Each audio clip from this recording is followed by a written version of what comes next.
రాష్ట్రానికి చల్లని కబురు అందించింది వాతావరణ శాఖ. నైరుతి రుతుపవనాలు మరో 2 రోజుల్లో తెలంగాణను తాకే అవకాశం ఉంది. ప్రస్తుతం ఉత్తర తెలంగాణ వరకు కొనసాగుతున్న ద్రోణి కారణంగా రాష్ట్ర వ్యాప్తంగా విస్తారంగా వర్షాలు కురుస్తున్నాయి. ఇవాళ ఏపీలోకి ప్రవేశించనున్నాయి నైరుతి రుతుపవనాలు. వచ్చే మరికొన్ని గంటల్లో రాయలసీమను తాకనున్నాయి.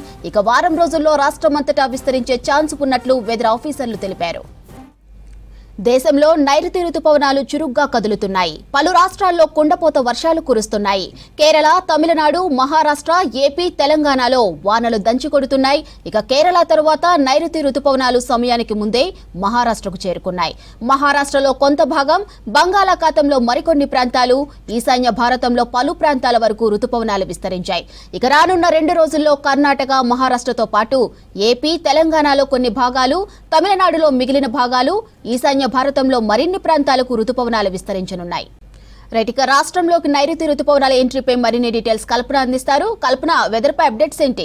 నైరుతి రుతుపవనాల ఆగమనకి కౌంట్ డౌన్ స్టార్ట్ అయిందని చెప్పుకోవచ్చు. ఎందుకంటే ఇప్పటికే నైరుతి రుతుపవనాలు అయితే కేరళ తీరాన్ని తాకాయి. కేరళ తీరాన్ని తాకడమే కాకుండా కేరళ, దాంతోపాటు లక్షద్వీప్, కర్ణాటక, తమిళనాడు ప్రాంతంలోని మరికొన్ని ప్రాంతాలకు విస్తరించాయని చెప్పుకోవచ్చు. ఇప్పటికే కేరళ ప్రాంతంలో మొత్తంగా పూర్తిగా రాష్ట్రం అంతటా విస్తరించాయి.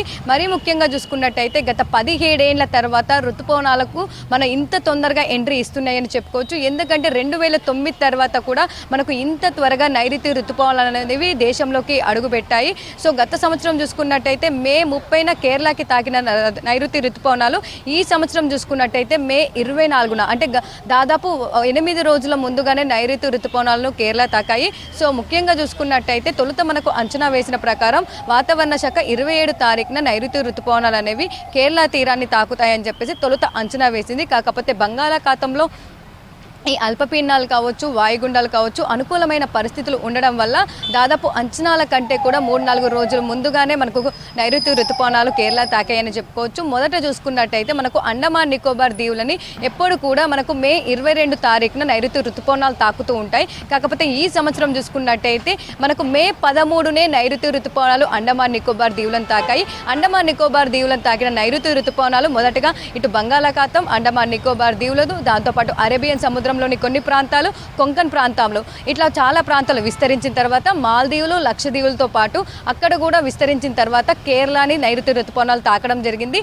కేరళని తాకిన తర్వాత కూడా వన్స్ నైరుతి రుతుపవనాలు వస్తూ కూడా మనకు భారీ వర్షాలు అనేవి తీసుకొస్తూ ఉంటాయి. సో ఇక్కడ ఎప్పుడైతే మనకు ఇటు అండమాన్ నికోబార్ దీవులను తాకాయో ఆ సమయంలో అక్కడ మనకు భారీ నుంచి అతి భారీ వర్షాలు నమోదయ్యాయి. తర్వాత లక్షద్వీపులు చూసాము, తర్వాత ఇటు మాల్దీవులు చూసాము. సో చాలా ప్రాంతాల్లో మనకు నైరుతి రుతుపవనాలు ఆగమనం ఎప్పుడైతే ఎంట్రీ ఇస్తున్నాయో ఆ సమయంలో మనకు భారీ వర్షాలు, కుండపోత వర్షాలు అనేవి నమోదవుతూ ఉన్నాయి. బెంగళూరు ప్రాంతంలో కూడా చాలా వరకు మనకు విస్తారంగా వర్షాలు కూడా ఆ సమయంలో చూసాము. దాంతోపాటు ఇటు ముంబై, గోవా, కర్ణాటక ఈ ప్రాంతాలలో కూడా మనకు కుండపోత వర్షాలు అనేవి కూడా నమోదైన సిచ్యువేషన్స్ కూడా చూసాము. ప్రస్తుతం ఏవైతే 24 తారీఖున నైరుతి రుతుపవనాలు కేరళని తాకాయో, కేరళని తాకిన తర్వాత తమిళనాడు, దాంతోపాటు కర్ణాటక, గోవా, సో ఈ ప్రాంతాలను అయితే మరికొన్ని ప్రాంతాలు విస్తరించడం జరిగింది. ఇక నిన్న చూసుకున్నట్టయితే చాలా వరకు ఇటు మహారాష్ట్ర ప్రాంతంలోకి కూడా ఈ నైరుతి రుతుపవనాలు తాకడం జరిగింది. సో అక్కడ కూడా నైరుతి రుతుపవనాలు ఏ రాష్ట్రంలో ఏ ప్లేస్కి అయితే ఎంట్రీ ఇస్తున్నాయో అక్కడ వర్షాలు దంచుకొట్టే అవకాశం ఉందని చెప్పేసి ఇప్పటికే ఇటు వాతావరణ శాఖ ఎక్స్పెక్టేషన్స్ కూడా మనకు తెలుస్తూ ఉన్నాయి. దాంతోపాటు అదే విధంగా మనకు వర్షాలు కూడా నమోదవుతున్న సిచ్యువేషన్స్ కూడా చూస్తూ ఉన్నాము. సో ఇప్పుడైతే ప్రజెంట్ నైరుతి రుతుపవనాలు అయితే చురుగ్గా కదులుతూ ఉన్నాయి. మరికొన్ని గంటల్లో అంటే రానున్న 12 గంటల్లో కూడా ఏపీకి తాకే అవకాశం ఉంది. ఏపీకి తాకిన తర్వాత కూడా దాదాపు వారం రోజులు కూడా ఏపీ అంతటా విస్తరించే అవకాశం ఉంది.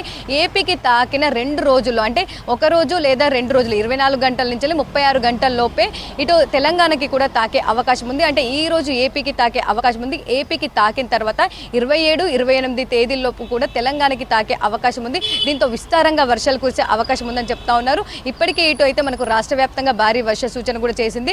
ఇటు ఏపీకి సంబంధించి కూడా భారీ వర్షాలు కురిసే నేపథ్యంలో హెచ్చరికలు జారీ చేసింది. ఇప్పటికీ ఇటు తమిళనాడు, కర్ణాటక, కేరళ, మహారాష్ట్ర, గోవా ఆ ప్రాంతాల్లో కూడా భారీ వర్షాల నేపథ్యంలో హెచ్చరికలు కూడా జారీ చేయడం జరిగింది. ఇక ముఖ్యంగా చూసుకున్నట్టయితే గత 17 ఏళ్ల తర్వాత మనకు ఎప్పుడు కూడా ఎర్లీ మాన్సూన్ అనేది అంటే ఎప్పుడు కూడా నైరుతి రుతుపవనాలు ముందుగా వస్తాయో ఆ సమయంలో మనకు ఎక్కువగా వర్షపాతం అనేది అధికంగా ఉండే అవకాశం ఉందని చెప్పేసి అంచనాలు కూడా వేయడం జరిగింది. అదేవిధంగా 2009లో కూడా చాలా వరకు ఫ్లడ్స్ అనేవి కూడా ఇటు బెంగళూరు కావచ్చు, చెన్నై కావచ్చు, దాంతోపాటు తమిళనాడు, కేరళ, కర్ణాటక, మహారాష్ట్ర ఆ ప్రాంతాల్లో కూడా విపరీతమైన కుండపోత వర్షం, దాదాపు 22 సెంటీమీటర్ల పైగా వర్షపాతాలు కూడా మనకు నమోదైన సిచ్యువేషన్స్ కూడా చూసాము. అదేవిధంగా ఎర్లీ మాన్సూన్ ఉన్నప్పుడల్లా మనకు ఫ్లడ్స్కి కూడా ఛాన్స్ ఉందని చెప్పేసి హెచ్చరికలు కూడా జారీ చేయడం జరిగింది. అదేవిధంగా ఇప్పటికే ఇటు బెంగళూరు పరిస్థితి చూసాము, ముంబై పరిస్థితి చూసాము, గోవాలో వర్షాలు దంచుకొడతా ఉన్నాయి. ఇటు కర్ణాటక, తమిళనాడు, కేరళ ప్రాంతాల్లో కూడా భారీ వర్షాలు, అతి భారీ వర్షాలు కూడా నమోదవుతా ఉన్నాయి. సో ఇప్పుడైతే ప్రజెంట్ చూసుకున్నట్టయితే ఋతుపవనాలు మరింత చురుగ్గా కదులుతూ ఉన్నాయి. దాంతోపాటు ఈశాన్య భారతంలోకి కూడా ఋతుపవనాలు ఎంట్రీ ఇచ్చాయని చెప్పుకోవచ్చు. ఇప్పటికే ఇటు నాగాలాండ్ కావచ్చు, మణిపూర్ ప్రాంతాలలో కూడా ఋతుపవనాల ఆగమనం అయితే మొదలైందని చెప్పుకోవచ్చు. దాదాపు మరికొన్ని రోజుల్లో అంటే మరికొన్ని గంటల్లో ఏపీ, దాంతోపాటు తమిళనాడులోని మరికొన్ని ప్రాంతాలు, కర్ణాటకలోని మరికొన్ని ప్రాంతాలు, దాంతోపాటు ఇటు మహారాష్ట్రలోని మరికొన్ని ప్రాంతాలు తో విస్తరించే అవకాశం ఉంది. ఇక ఓవరాల్గా చూసుకున్నట్టయితే దాదాపు వచ్చే 12-24 గంటల్లో కూడా ఏపీకి తాకిన తర్వాత తెలంగాణకి కొత్తగా తాకే అవకాశం ఉంది. మాధురి, కల్పన, ఈ ఏడాది ఋతుపవనాలు ముందుగానే రావడానికి గల కారణం ఏంటి? ప్రస్తుతం చూసుకున్నట్టయితే ఈ ఏడాది ముందుగానే ఋతుపవనాలు రావడానికి కారణము మనకు ఫేవరబుల్ కండిషన్స్ అనేవి కనిపిస్తూ ఉన్నాయి. ఎందుకంటే వాతావరణంలో భిన్నమైన పరిస్థితి కూడా మనం చూస్తూ ఉన్నాము. దాదాపు ఒక 1 మంత్ అంటే దాదాపు నెల రోజులు ముందుగానే ఎండాకాలం మొదలైందా అన్నట్టు సిచ్యువేషన్స్ కనిపించాయి. అదేవిధంగా నెల రోజులు ముందుగానే వానాకాలం మొదలైందా అన్నట్టుగా కూడా పరిస్థితులు నెలకొన్నాయి. ఎందుకంటే మే నుంచే కూడా మనకు విస్తారంగా వర్షాలు అనేవి కూడా కనిపించాయి. అదేవిధంగా అనుకూలమైన పరిస్థితులు అంటే బంగాళాఖాతంలో చిన్న చిన్న డిస్టర్బెన్సెస్ ఏవైతే ఏర్పడతా ఉన్నాయో ఆ సమయంలో మనకు అల్పపీడనాలు, వాయుగుండాలు ఇవన్నీ ఏర్పడుతూ ఉండడం, దీంతో నైరుతి ఋతుపవనాలు అనేవి తొందరగా ఆగమనం అనేది మనకు కనిపించింది. దాదాపు మనకు ఎప్పుడు కూడా 22 అంటే మే 22న అండమానికి వస్తూ ఉంటాయి. మరి అట్లాంటిది మే 13నే ఈసారి మనకు అండమాన్ నికోబార్ దీవులకు కూడా ఋతుపవనాలు రావడం జరిగింది. అంటే ఫేవరబుల్ కండిషన్స్, అనుకూలమైన పరిస్థితులు వాతావరణంలో మనకు చోటు చేసుకున్న సందర్భంగా కూడా నైరుతి ఋతుపవనాలు అయితే మనకు ఈసారి చాలా తొందరగా ఎర్లీ ఎంట్రీ ఇచ్చాయని చెప్పుకోవచ్చు. మాధురి.